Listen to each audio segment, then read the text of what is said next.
Tonight is Bible study, and we'll be coming from the book of James, chapter 2, verses 5 through 13 from the NLT version.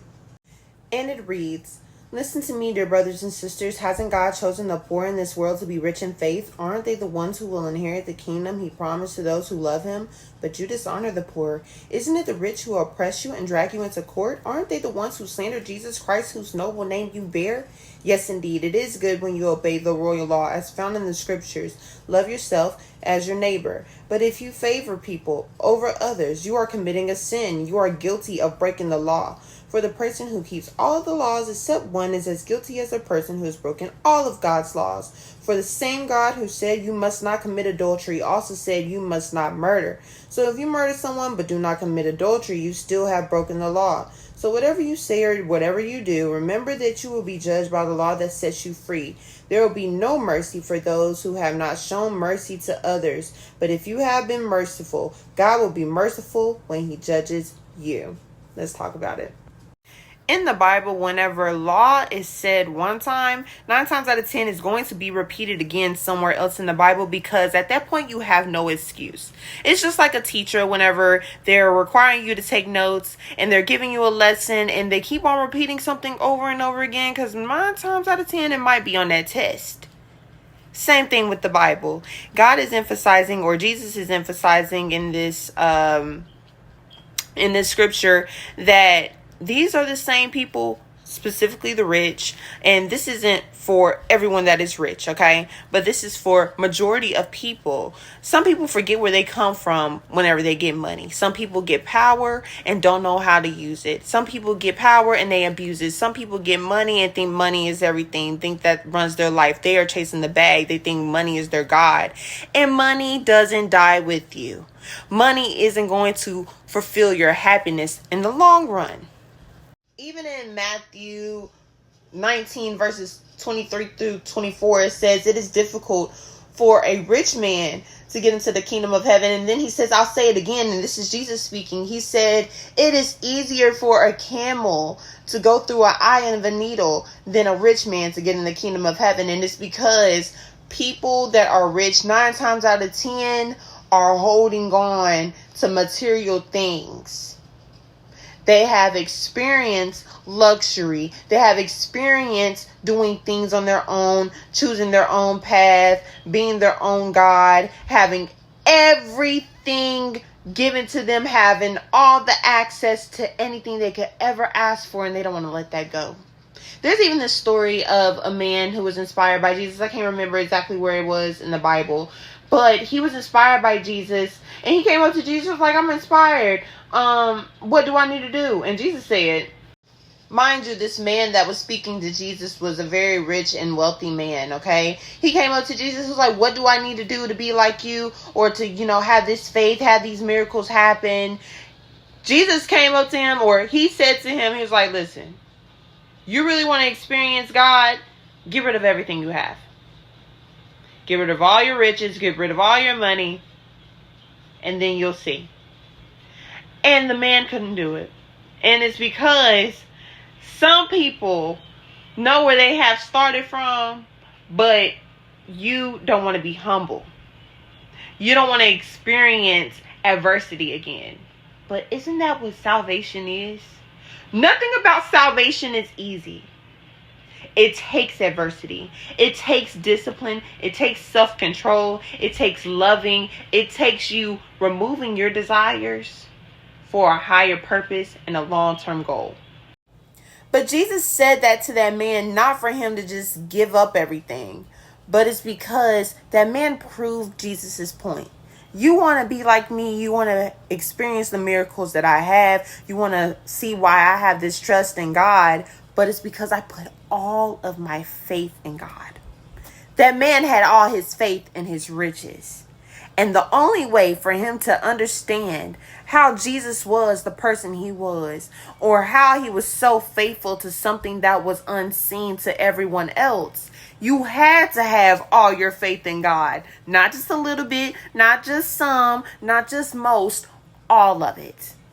And that's what people have to realize when it comes to this, your riches, when it comes to what you have here on earth, when it comes to your job, when it comes to things that can come and go. You have to have all your faith in God to truly understand the power of God. And this brings me to another point, which is kind of off subject, but it makes me think about whenever that man wanted to be like Jesus based off of what he was seeing this man do, right? But little did he know what Jesus had to go through. And some people look at your situation because even though it might seem like no one's watching, somebody is always watching. Some people is looking at your situation or looking at you and thinking they want to be like you. But little do they know. Little do they know. So be appreciative of the life you do have. I don't know why that came to me, but maybe that's for somebody to hear. Just because you don't see everything that somebody is going through doesn't mean that they have a life of luxury or everything is rainbows and unicorns. We all are going through something, but put your faith in God. It also says that if you favor people over others, you are committing a sin. You are breaking the law. It also says in this text that if you follow one thing of God's law and you don't follow another thing of God's law, then you're just as guilty. Because in God's eyes, sin is sin. Sin leads you to death. God hates sin. And sin leads you to hell. So why wouldn't God hold every sin accountable regardless of what it is? Now, here on earth, there are different consequences based on what your sin is, but earth is temporary. Heaven is not.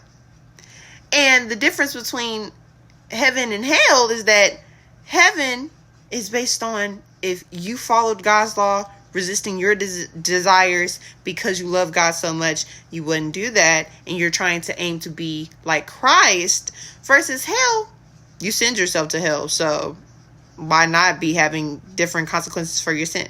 And based on whatever your sin may be, it can be stealing, it can be scamming, it can be selling drugs, it can be adultering, it can be being gay, it can be a rapist, it can be a murderer, it can be a gossiper, it can be a person that's unforgiving, it can be a person that judges others and that's a hypocrite, it can be a person that, what else? The list really goes on. A person that abuses their community, a person that's lazy, a person that is very greedy, a person that is, did I say prideful and arrogant? The list goes on. But regardless of what your sin is, and you sit up here and you say, but I don't do this. I might do that, but I don't do this. God is looking at you the same. Because at the end of the day, sin is sin. But there is a difference between judging somebody and giving somebody spiritual guidance for the better. As followers of Christ, it is our job to hold each other accountable because we all have the same end goal. We're all trying to get to heaven.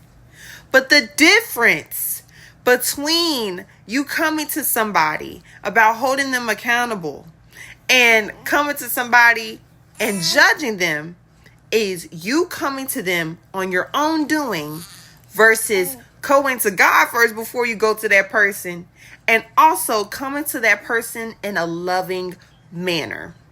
And another thing that you need to take into account before you come to somebody about holding them accountable is if you're coming to them about something, best believe you shouldn't be doing the same thing. Because how are you going to come to somebody about the same thing you're doing if it's not to be transparent, if it's not to be real, but just to point fingers? How are you going to be able to tell somebody what, they need to do better about or what is not of God, and you haven't been delivered from it? God hasn't worked with you on that because you haven't allowed God to. So you can't be hypocritical and hold people accountable. You can't hold people accountable and do stuff on your own will without going to God first, because you're supposed to be going to God first in the first place.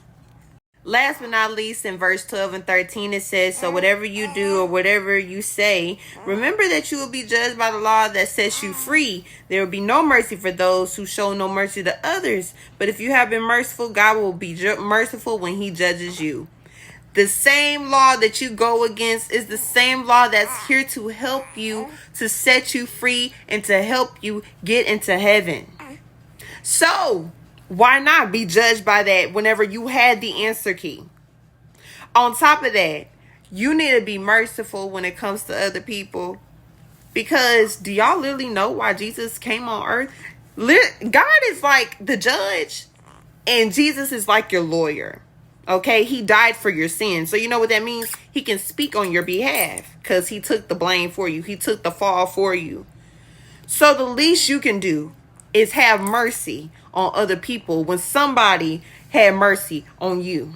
In conclusion, God looks at all sin the same. You will be held accountable regardless of how little you look at your sin versus other people.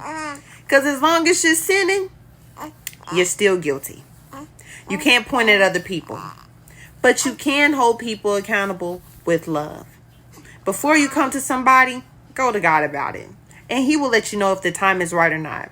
Because little do you know, even though you can see something in somebody and God might tell you, wait on it, the reason why is because a lot of times you doing things on your timing, people won't receive it.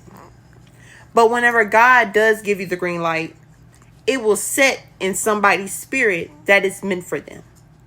So rather you go to God first and it be sitting with someone's spirit for them to work on it versus wasting your time and did all that for nothing. Have a good night.